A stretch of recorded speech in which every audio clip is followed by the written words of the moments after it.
Alhamdulillahi wahdah. Asyhadu an la ilaha illallah wahdahu la syarika lah. Wa asyhadu anna Muhammadan abduhu wa rasuluhu la nabiyya ba'dah.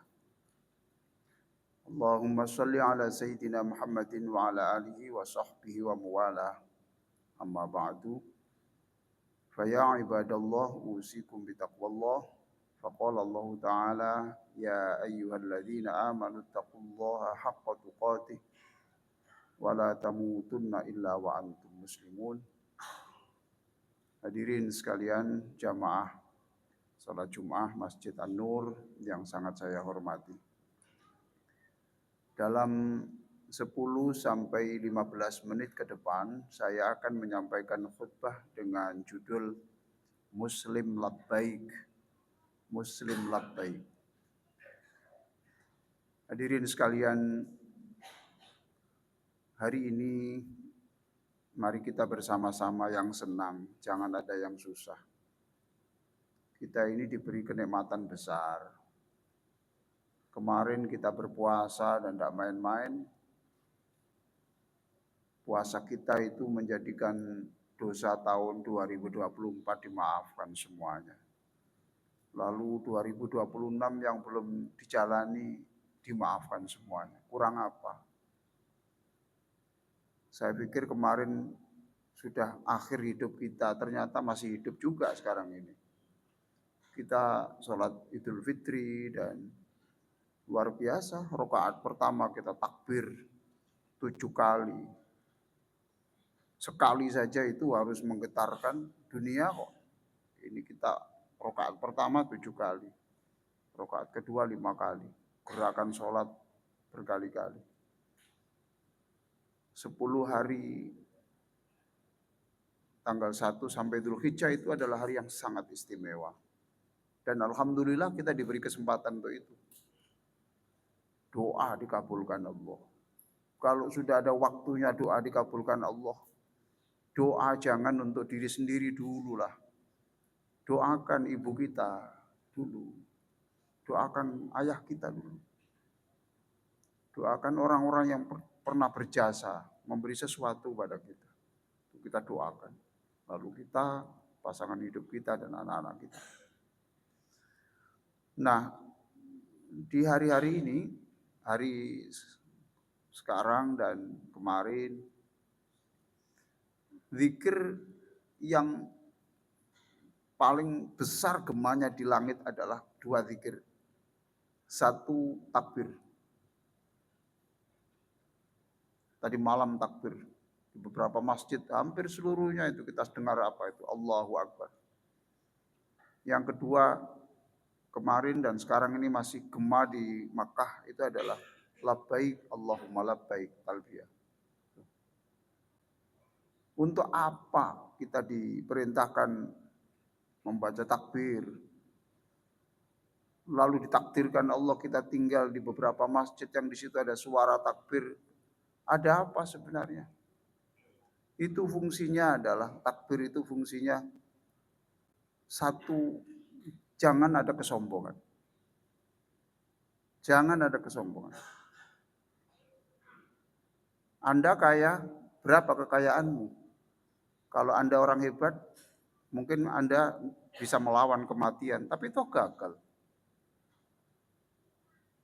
Anda tidak butuh siapapun, siapa bilang tidak butuh siapapun. Anda tidak mati kalau makan, berarti butuh Allah.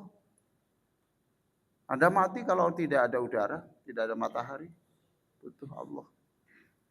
Maka siapapun, gelarnya apapun, dia pengaruhnya sebesar apapun, berkuasa apapun, sebenarnya dia itu kecil di hadapan Allah. Kecil. Sepinter apapun dia bodoh di hadapan Allah. Oleh karena itu, takbir itu fungsinya adalah supaya jangan kita sedikit pun merasa besar karena banyak hal. Kita itu kecil sehingga kita menjadikan tawadhu, menjadikan kita ini lebih rendah hati kepada siapapun. Kita menunduk karena kita ini dhaif, kita ini lemah. Yang kedua, takbir itu fungsinya adalah untuk membangun optimisme. Allah Maha Besar. Itu artinya sudahlah. Apa sih yang tidak bisa diselesaikan Allah itu? Jangan berkecil hati. Hiduplah dengan optimisme. Hiduplah dengan optimisme. Sebab urusan apa saja, urusan dunia, urusan rumah tangga itu kalau dipegang orang pesimis itu bermasalah, justru masalah. Karena orang bijak mengatakan orang optimis itu selalu bagaimana menciptakan cahaya. Sedangkan orang pesimis itu pekerjaannya adalah mematikan cahaya. Jadi Allahu Akbar. Kenapa di antara kita masih ada yang sedih, belum bisa memaafkan orang itu kenapa? Kita yang optimis dalam hidup itu. Ya, mungkin anak kita belum bisa berubah. Itu kan sekarang. Nanti ada tanggalnya sendiri berubah, sudah ditakdirkan Allah nanti. Mulut kita itu sudah tidak wibawa di depan orang lain kok. Karena kita sering bohong. Lain dengan mulutnya Rasulullah. Itu karena tidak pernah berdusta sepanjang hidupnya. Al-Amin. Ya biarlah Allah nanti. Ya kita sakit sekarang. Ya, tenang saja. Ada jadwal nanti sembuh. Andaikan tidak sembuh tidak apa-apa juga. Toh andaikan kita kembali kepada Allah dalam keadaan ridho terhadap penyakit. Itu kan Allah senyum menerima kita dan kita senyum menerima Allah. Jadi talbiyah itu menjadikan kita apa? Zikir takbir itu adalah untuk menghilangkan kesombongan kita dan untuk membangun optimisme. Yang kedua, zikir yang populer di langit hari ini adalah talbiyah. Labbaik Allahumma labbaik. Apa artinya labbaik? Labbaik itu merespon cepat. Merespon cepat. Tidak hanya ucapannya yang cepat, tetapi tindakannya itu cepat. Tidak hanya ngomong, tapi eksekusi. Labbaik. Kalau saya ingin menjelaskan makna labbaik dalam bentuk yang narasi mungkin susah. Sekarang saya contohkan saja. Kalau bapak punya anak dipanggil kemudian berdiri lalu menghadap bapak, that is labbaik. Itu labbaik. Tapi kalau dipanggil kemudian, ya sebentar, ya sebentar, itu bukan labbaik. Labbaik itu yes dan bergerak. Maka judul khutbah saya ini menjadikan Muslim labbaik. Hadirin sekalian, siapa contoh labbaik? Ya yang pertama kali mengucapkan labbaik itu, siapa dia? Nabi Ibrahim alaihissalam. Ketika ada perintah haji, apa jawab Nabi Ibrahim? Labbaik Allahumma labbaik. Dan itu adalah pernyataan pertama kali di bumi ya, itu kata-kata itu. Jawab langsung. Labbaik Allahumma labbaik. Ketika diperintahkan khitan, coba. Umur 80 tahun. Ketika perintah Ibrahim khitan. Lalu di depannya itu hanya ada kapak. Pisau besar untuk motong pohon-pohon raksasa itu. Di depannya hanya ada kapak. Enggak ada yang lain. Langsung Nabi Ibrahim labbaik bukan dengan kata-kata tapi dengan tindakan. Khitan pada jam itu. Detik itu. Dia tidak berdiri. Tidak lari-lari cari pisau yang ini. Enggak. Itu kalau lari pegang cari pisau berarti dia menunda beberapa detik untuk menyambut perintah Allah. Coba. Hadirin sekalian yang sangat saya muliakan. Kita berupaya sedemikian rupa, sisa hidup umur kita ini masih ada, alhamdulillah ya. Kita mencoba memperbaiki diri kita dengan merespon cepat panggilan Allah. Sebab kematian itu susah ditebak kapannya ya. Ada orang yang perkasa, ya ceria, ya olahragawan, ya vitamin, ya macam-macam. Ternyata paginya sudah ada pengumuman meninggal dunia.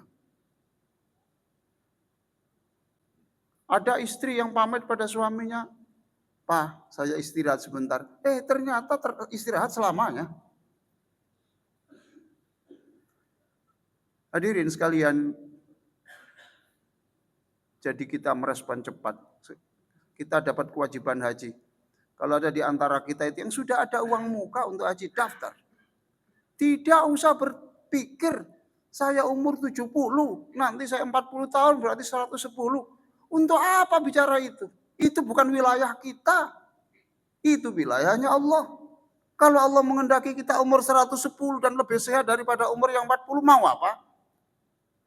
Kalau nanti Allah menggerakkan yang punya kebijakan di Arab Saudi sana, haji tahun ini harus yang tua-tua di atas 100 tahun, mau apa? Itu urusannya Allah. Yang penting daftar, dan daftar itu saat itu gugurlah kewajiban haji.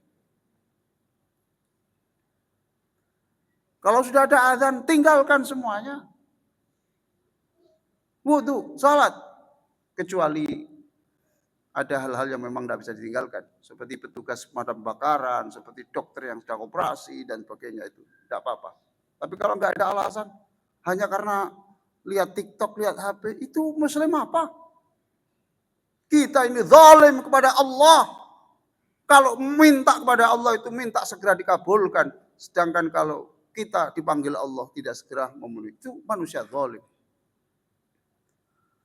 Kalau ingin sedekah, sedekah cepat. Jangan ditunda.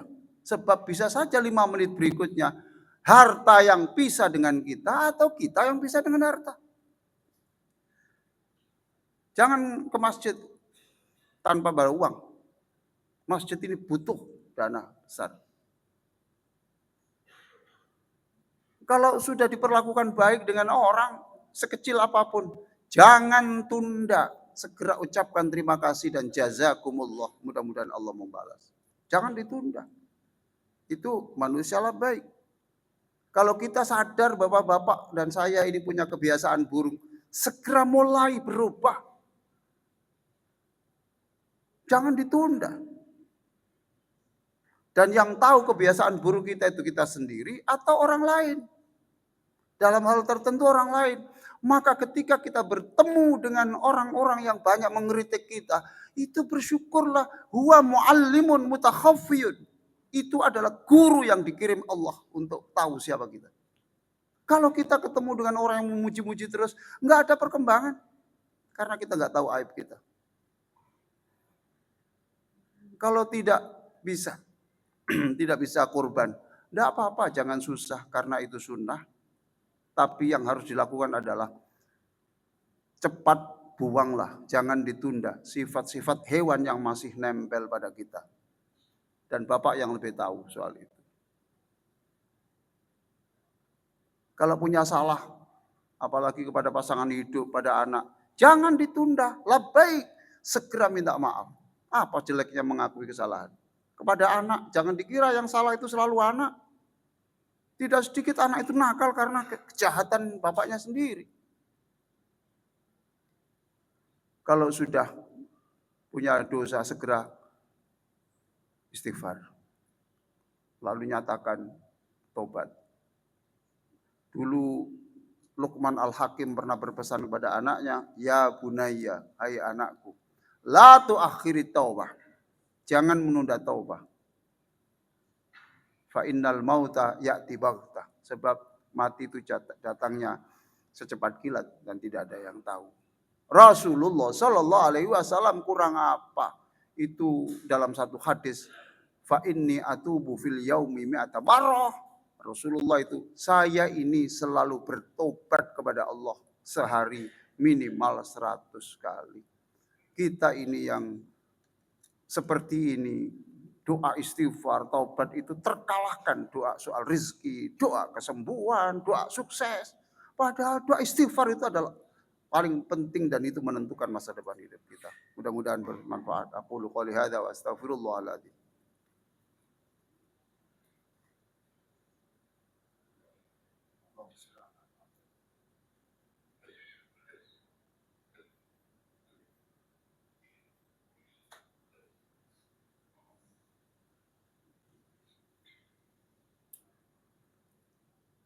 Alhamdulillahi rabbil alamin. Asyhadu an la ilaha illallah wahdahu la syarikalah al-malikul haqqul mubin. وأشهد أن محمدا عبده ورسوله صادق الوعد الأمين. اللهم صل على سيدنا محمد وعلى آله وصحبه أجمعين. أما بعد، فيا عباد الله أوصيكم بتقوى الله. وقال الله تعالى: يا أيها الذين آمنوا اتقوا الله وكونوا مع الصادقين إن الله وملائكته يصلون على النبي يا أيها الذين آمنوا صلوا عليه وسلموا تسليما. اللهم صل على سيدنا محمد وعلى آله وصحبه أجمعين. اللهم اغفر للمسلمين والمسلمات والمؤمنين والمؤمنات الأحياء منهم والأموات. ربنا آتنا في الدنيا حسنة وفي الآخرة حسنة وقنا عذاب النار. عباد الله، إن الله يأمر بالعدل والإحسان وإيتاء ذي القربى وينهى عن الفحشاء والمنكر والبغي يعظكم لعلكم تذكرون ولذكر الله أكبر.